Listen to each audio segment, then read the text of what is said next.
दोस्तों, बिहार से चल करके और पूरे विश्व में फैला हुआ छठ का त्यौहार आज पूरी तरह से जो है कि छा गया है। हर जगह लोग इसको ले करके इतने ऊर्जावान अपने आप को महसूस कर रहे हैं, जो देख करके बहुत खुशी हो रही है। क्योंकि पिछले 50 वर्षों से हम लोग ये अनुभव कर रहे हैं कि किस तरह से छठ जो है कि धीरे धीरे हम सभी के रोम रोम में बसता चला जा रहा है और सनातन की रीढ़ की हड्डी होता चला जा रहा है। ये देखकर जय बहुत करो, खुशी क्लैप होती है। क्लैप यहाँ पर रंजू जो है कि अपने क्लैप नतनी के क्लैप। साथ मग्न है अपने कार्य में, और हम लोग जो है कि गन्ने को ठीक करके और 2 कोसी भरने की व्यवस्था बना रहे हैं। इसमें बड़ा ही आनंद है। बाबू अलूरी शक्ति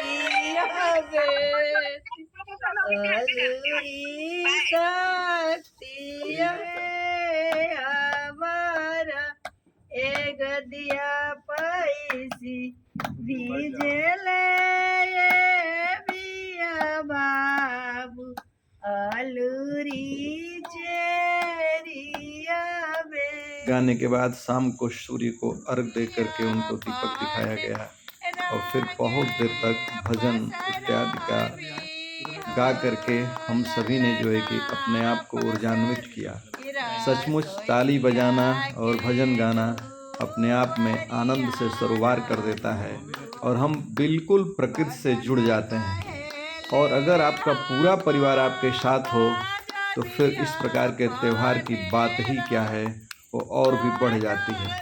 और उस समय और जब आपने अपने जीवन के सभी कार्य पूरे कर लिए हों, जैसे कि सब बच्चों की शादी ब्याह कर लिए हों, अपने पूरे सामाजिक कार्यों से आप ऊपर निकल चुके हों सारे कार्य को पूरा करके, तो फिर इस प्रकार का त्यौहार तो आनंद की अनुभूति ही कराता है। उसमें जो है कि पूछना ही क्या, जहाँ पर आप हर समय प्रसन्न रहते हैं और जो है कि अपने आप को उस प्रसन्नता से सरोवर कर देते हैं। मुझे ऐसा ही लगता है।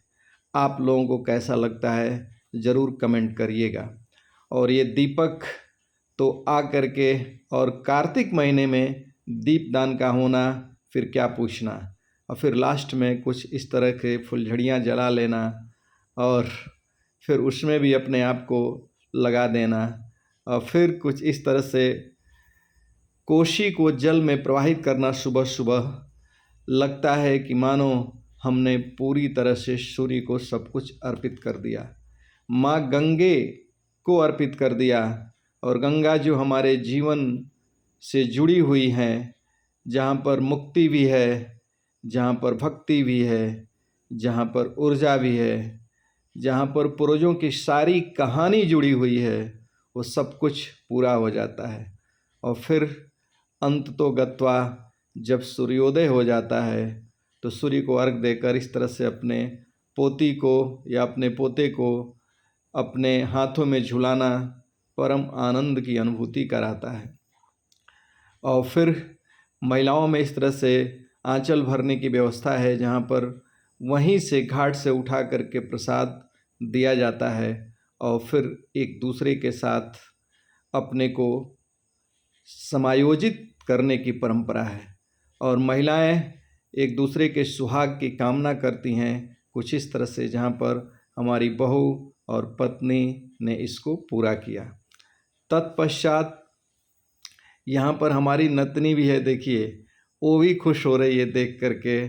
उसके जीवन की भी पहली छठ है जो आज ये मना रही है। और जब कभी इस वीडियो को देखेगी तो उसको भी लगेगा कि मैं छोटी थी तब भी इस तरह से छठ मनाया जाता था और आगे क्या क्या परिवर्तन हो गया। अंत में सभी लोगों ने मेरा प्रणाम किया और मैंने सभी को आशीर्वाद दिया, क्योंकि परिवार में सबसे बड़े होने का फ़र्ज़ भी एक अलग ही होता है। और इस ऊर्जा को पाने के लिए मैंने छठी मैया से बहुत प्रेयर किया।